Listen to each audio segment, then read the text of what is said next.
नमस्कार, मैं कुमार श्रीकांत आपका स्वागत कर रहा हूँ और मेरे साथ मौजूद हैं विनोद कुमार शुक्ला, सीनियर जर्नलिस्ट हैं, जिनसे समझने की कोशिश करेंगे, जिनसे जानने की कोशिश करेंगे और अलग-अलग मीडिया प्लेटफ़ॉर्म और यूट्यूब और सोशल मीडिया आखिर एक नेता का ज़िक्र कर रहा है, कोई एक ऐसा नेता है जो देवेंद्र फडणवीस के राह में रोड़े अड़ा रहा है। और अगर देखा जाए तो यूट्यूब क्या सोशल मीडिया में बड़े-बड़े यूट्यूबर्स सीधे तौर पर उस नेता का नाम ले रहे हैं। लेकिन खबर पुष्ट नहीं है और हवा-हवाई बातें बेहतर नहीं है। लेकिन ये समझने की कोशिश करेंगे कि आखिर देवेंद्र फडणवीस को सीएम बनने से कौन रोक रहा है? और कल आपको पता है कि शपथ ग्रहण समारोह भी है। शाम 5 बजे होगा लेकिन उसके पीछे की क्या दिक्कतें हैं, क्या समस्याएँ हैं और अगर इतना बड़ा मैंडेट 132 सीटें बीजेपी जोड़ रही है और तकरीबन 7-8 सीटें एक्स्ट्रा बीजेपी को निर्दलीय भी सपोर्ट कर रहे हैं। तो आखिर शिंदे का बार-बार रूठना अजीत अजीत दादा पवार तो सीधे तौर पर है ही। लेकिन क्या कल कहा जाए कि एक सीएम और दो डिप्टी सीएम जो शपथ ले रहे हैं, उसके पीछे या फिर कौन देवा भाऊ देवा भाऊ को कौन रोक रहा है? विनोद जी, देवा भाऊ को कौन रोक रहा है? देखिए श्रीकांत जी, शुरू में तो ऐसा लग रहा था कि ये मामला केवल पार्टी से बाहर का है, लेकिन बाद में जिस तरह से उनके नाम को अब तक घोषित करने में हीला-हवाली हो रही थी, जब ये भी डिक्लेयर हो गया कि कल जो है वो मुख्यमंत्री पद की शपथ हो सकती है, उसके बावजूद भी इस तरह की बात हुई है, तो उसके बाद ये भी मामला निकल कर के आ गया कि ये अंदर से भी इसमें कुछ पेंच है, कुछ अंदर से भी दिक्कत है। कुछ लोगों को दिक्कत है कि शायद देवेंद्र फडणवीस 2 बार के मुख्यमंत्री और 1 बार के उप मुख्यमंत्री, साढ़े 12 साल का कार्यकाल किसी नेता को निश्चित तौर पर काफ़ी बड़ा बना देता है। भारतीय जनता पार्टी में इस बात को कोई स्वीकार करे या ना करे, अगली जनरेशन में कौन लोग पार्टी को चलाएँगे, कौन लोग पार्टी का प्रतिनिधित्व करेंगे, कौन कौन लोग पार्टी में डिसीजन मेकिंग में होंगे, ये धीरे-धीरे स्पष्ट होती जा रही है। और वो स्पष्ट इस तौर पर भी होती जा रही है कि अब उन लोगों ने अपने-अपने जगहों पर असर्ट करना शुरू कर दिया है। लेकिन अगर मोटे तौर पर आप देखें, तो जो 4 बड़े नेता भारत के 4 कोने पर स्थापित हो करने लगे हैं अपने आप को। अब उनमें से कौन स्वीकार्य होगा या एक के बाद एक का नंबर आएगा अ, बड़े पद के लिए, ये तो समय बताएगा। लेकिन मैं उन चारों के नाम आपको बता दे रहा हूँ और आपके चैनल पर पहली बार ये शायद किसी ने इस तरह की बात की होगी। उत्तर में अगर कोई नेता बड़ा अब एकमात्र है, स्वीकार्य है, जिसको सब स्वीकार कर रहे हैं, तो वो है योगी आदित्यनाथ। पूरब में अगर कोई बड़ा स्वीकार्य नेता है, बावजूद इसके कि बिहार को पूरब में भी मान लिया जाए, तो वहाँ पर हिमंत बिस्व शर्मा है, जिसने पूरा नॉर्थ ईस्ट को अपने उसमें कर के रखा है। वो झारखंड में भी जाता है, वो पश्चिम बंगाल की भी लड़ाई लड़ता है और वो बिहार में भी कहीं-कहीं पहुँचता हुआ दिखता है। तो ये पूरब का नेता हो गया। दक्षिण में अन्नामलाई अनचैलेंज्ड है।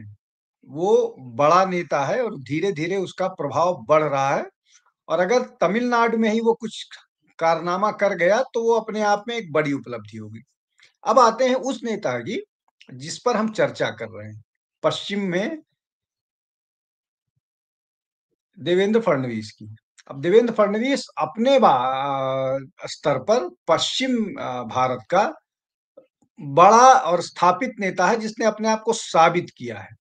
2 नेताओं की क्षमता पर आप अभी अ, नहीं शंका कर सकते, कह लीजिए 3 झारखंड को अगर डिस्काउंट कर दें, इसलिए कि तीनों नेताओं में एक-एक हार लिख गई है। जैसे 2024 के लोकसभा का जिम्मा हार का ठीकरा योगी आदित्यनाथ के पास है, वैसे ही 2024 के लोकसभा चुनाव में महाराष्ट्र की हार के लिए देवेंद्र फडणवीस को कहा जाता है।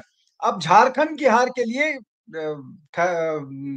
हेमंत बिस्व शर्मा को माना जाता है। तीनों नेताओं के जिम्मे एक-एक हार है। और उस दृष्टि से अगर देखें तो तमिलनाडु में कुछ हुआ ही नहीं, लेकिन फिर भी तमिलनाडु में जिस तरह से बीजेपी का वोट बैंक बढ़ाने में सफलता मिली है, उसमें अन्नामलाई के भूमिका को आप नहीं नकार सकते। तो अब पश्चिम पर ही रहते हैं, तो पश्चिम में बड़ा नेता है जिसने 3 लगातार चुनाव में भारतीय जनता पार्टी को 100 से ज्यादा सीटें दिलाई। पहली बार 122, दूसरी बार 105, तीसरी बार 132। ये अपने आप में कोई आसान काम नहीं है। अध्यक्ष रहते हुए जिताई, मुख्यमंत्री बने, उसके बाद दोबारा जिताया। शिवसेना जो उद्धव ठाकरे साहब हैं, उन्होंने गड़बड़ किया, अलायंस को मिला था। तो उस दृष्टि से वो एकमात्र स्वीकार्य नेता है, तो उनके नाम पर कोई डाउट नहीं होना चाहिए था। लेकिन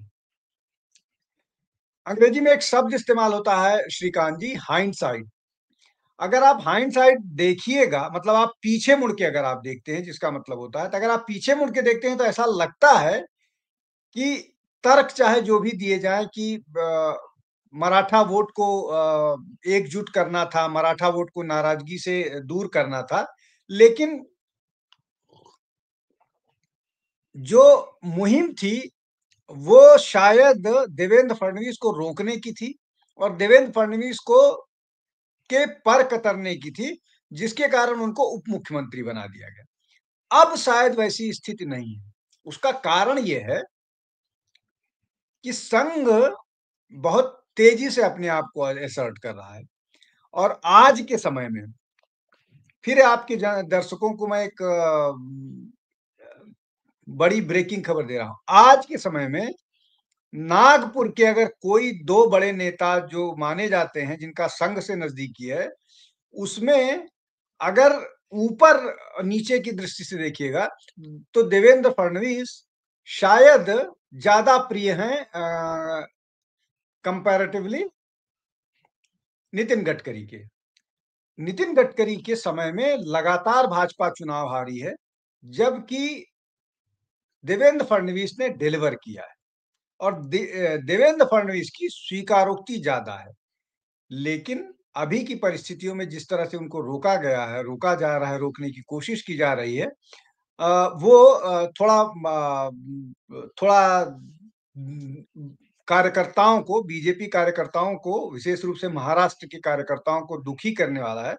लेकिन मेरी जो अपनी जानकारी है श्रीकांत जी, मैं जो महसूस कर पा रहा हूं कि जो भी लोग इस मुगालते में हैं कि अगर उनको मुख्यमंत्री पद से रोक देंगे तो उनको हमेशा के लिए रोक देंगे, उनको इस मुगालते से बाहर निकलना चाहिए।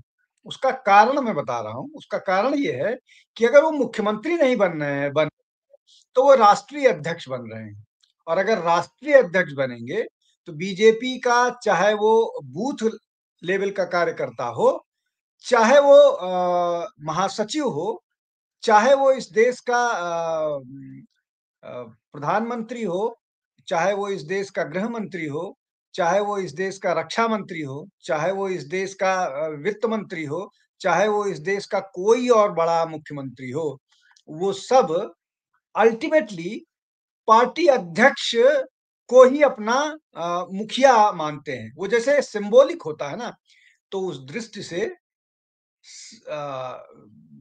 जो फडणवीस है, उनका नहीं नहीं, कद। तो विनोद जी, इशारों इशारों में आप कह रहे हैं कि क्या फडणवीस का देवा भाव का पत्ता कट रहा है?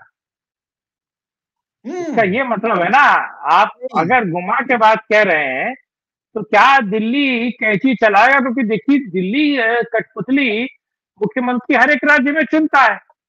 पहले बार का जीता हुआ विधायक मुख्यमंत्री बना देता है, दूसरे बार का जीता हुआ विधायक मुख्यमंत्री बना देता है। और बड़े कद, शिवराज सिंह चौहान से तो बड़ा कद नहीं रहा ना देवेंद्र फडणवीस का।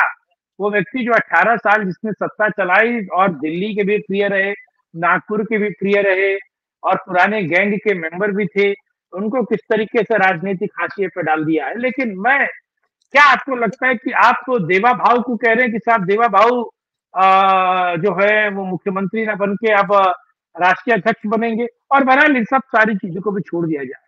तो शिंदे बार बार नाराज हो रहे हैं, रूठ रहे हैं, मनाया जा रहा है, तबियत खराब हो रही है, गांव चले जा रहे हैं, फिर वर्षा आ जा रहे हैं, फिर वो बांद्रा चले जा रहे हैं, फिर वो वापस मुंबई आ जा रहे हैं, कभी मीटिंग होती है, कभी मीटिंग नहीं होती है।